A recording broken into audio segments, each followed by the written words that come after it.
Dua keluarga yang berselisih di Tuban karena jemuran kini berakhir damai dan tembok penutup akses dibongkar.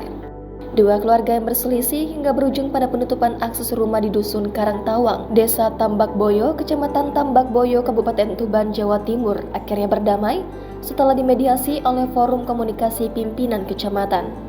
Proses mediasi kedua belah pihak antara Tina dan Nutri Sulis yang masih satu keluarga tersebut berlangsung di Balai Desa Tambak Boyo pada Senin 22 Mei sekitar pukul 16.30 hingga 19.00 waktu Indonesia Barat. Camat Tambak Boyo, Ari Wibowo mengatakan keduanya telah sepakat berdamai dan sudah saling memaafkan untuk tidak memperpanjang permasalahannya lagi.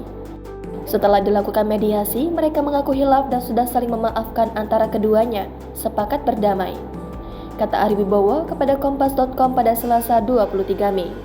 Hasil kesepakatan dalam proses mediasi yang dilakukan Forkopimcam Tambak Boyo dituangkan dalam nota kesepakatan dan ditandatangani kedua belah pihak yang disaksikan aparat pemerintahan desa setempat.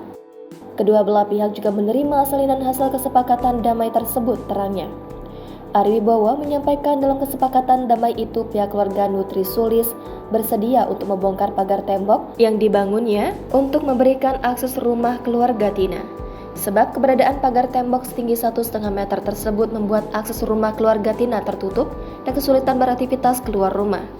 Rencananya hari ini dibongkar untuk memberikan akses jalan keluar masuk rumah keluarga Bu Tina, terangnya.